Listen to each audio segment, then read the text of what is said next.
What I want to talk about is feeling alive, and specifically about growth and watching things grow. I love to watch growth. I love to watch things grow. And I really enjoy having houseplants. I keep several houseplants in my office and at home, and I water them enough to keep them alive. I give them a window.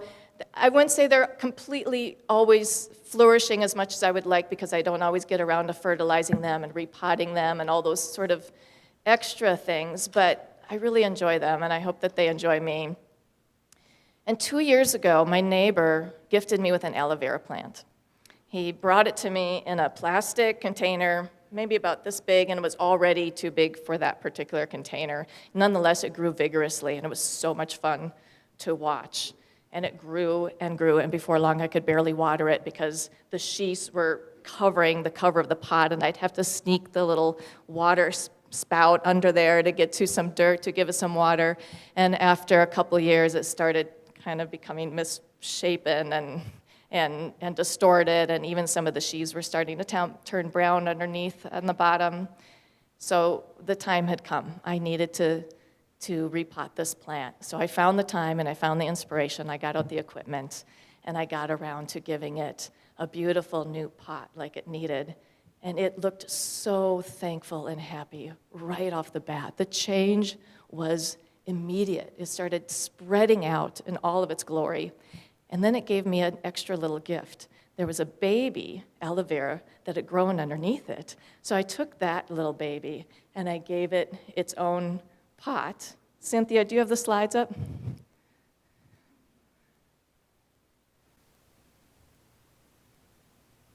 There it is.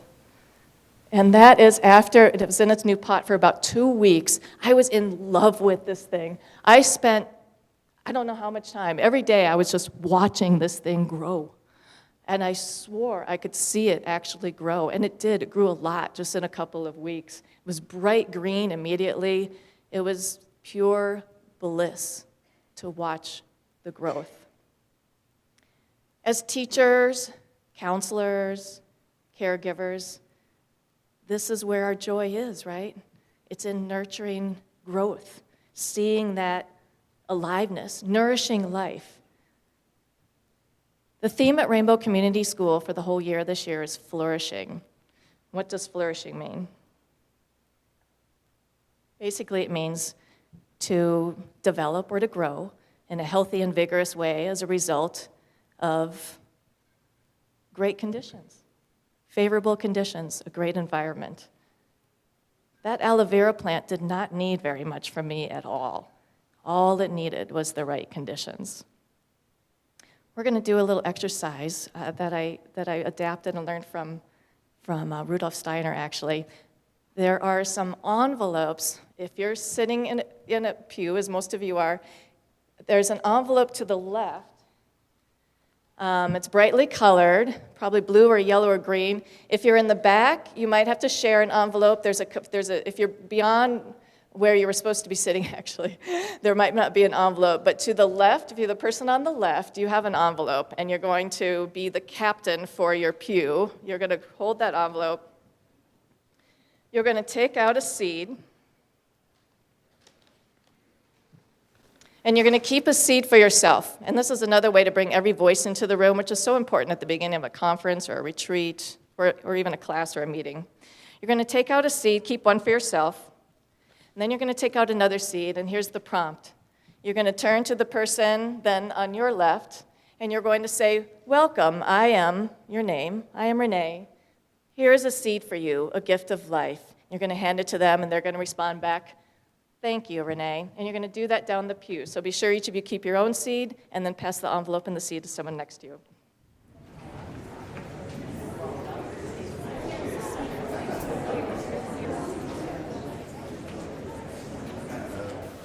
So as you're holding your seed, you can go ahead and start to get to know it a little bit.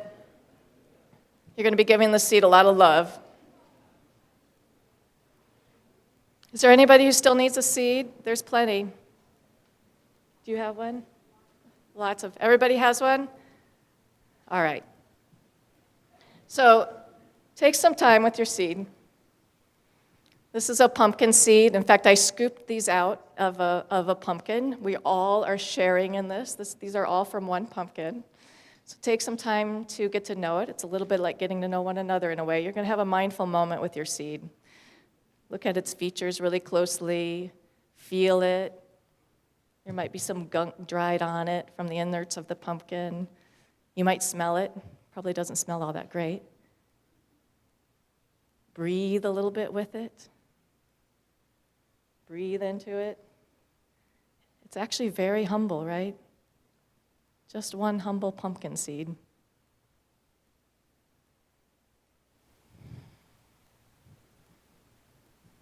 This living seed is something that you're going to concentrate now on a new way. So as you hold it in the palm of your hand as such, see if you can imagine or actually see its life. See if it comes across as a glow, if you can imagine that or actually see it. See if you can imagine a glow. It might be a light pink glow. It might be sort of a bright green glow. It's the power of its life extending beyond its boundaries, and you're picking up on it.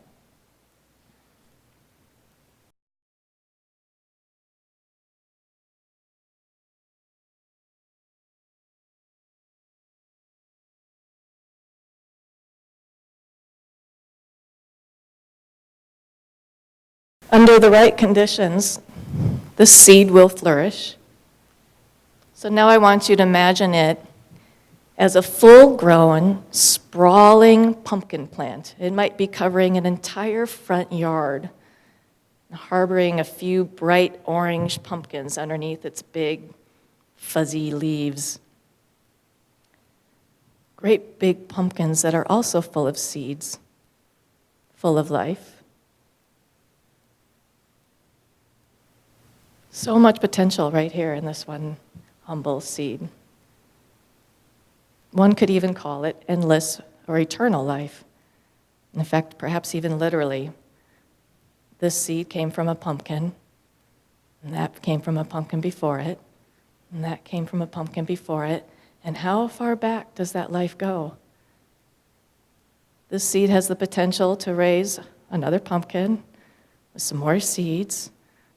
That'll be a grandma to another pumpkin and another pumpkin. And how far forward does this one little seed represent life of all eternity, potentially? And as you imagine that full-grown plant, imagine this seed already is that full-grown plant. It's all of that, all of what came before and all of what will come after. It's all right there. This is a gift to you. You can go ahead and hold on to the seed. You can put it in a pocket if you want.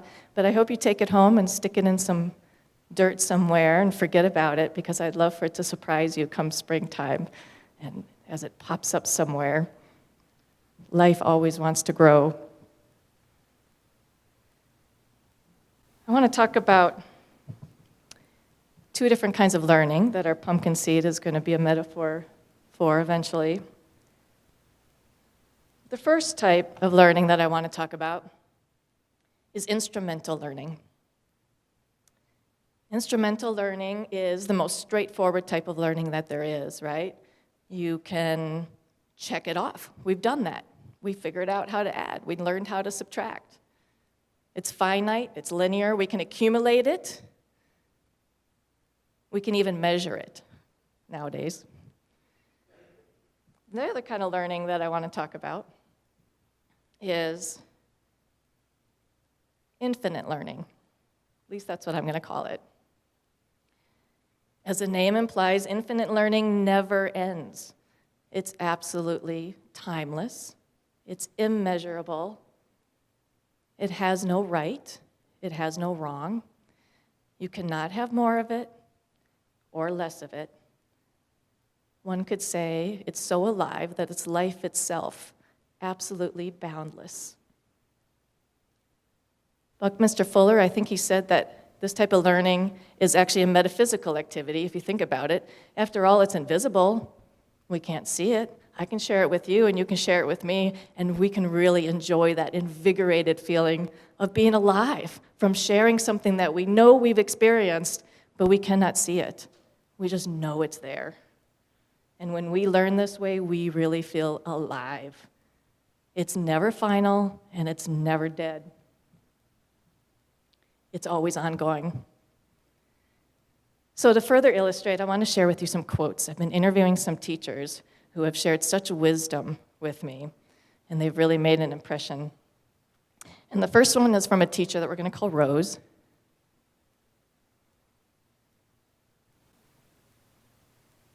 Rose said this: "Learning is not something that's in time. It's not something that you add to or you take away from. It's ever present, just as one might think love is." It's what we call the love of learning. Holistic educators focus on this type of eternal learning.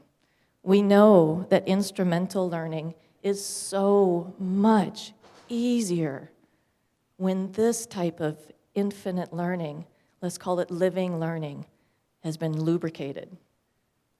And holistic educators, we see children in this way. Children are never a box to be checked off. Their souls have no limits. They are life itself, endless and eternal. And it's important that we don't see them as mere seeds, but we see them in all of their glowing potential. Another quote that I want to share is from a teacher right here at Rainbow Community School, Eddie Webb. He teaches second grade.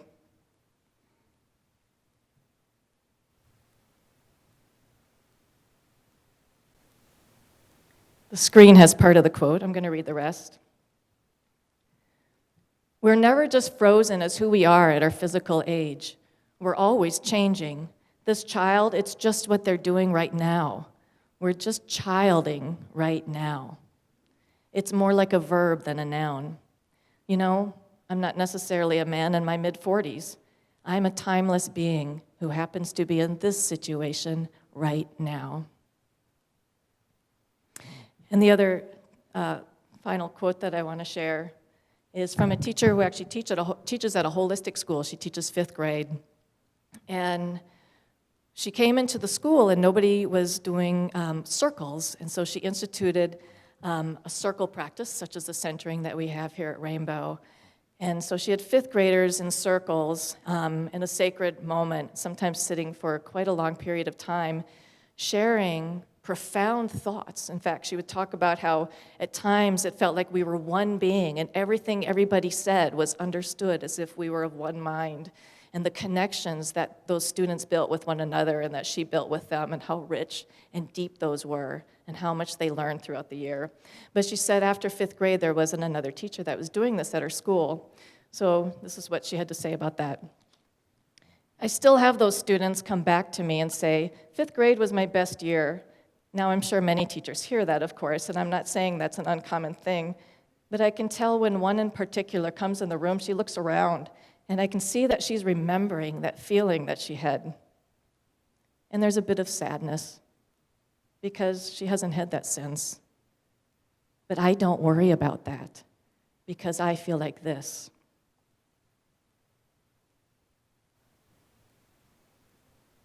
When you've seen the truth, or when you felt this, it stays with you forever, and it becomes like a guiding light.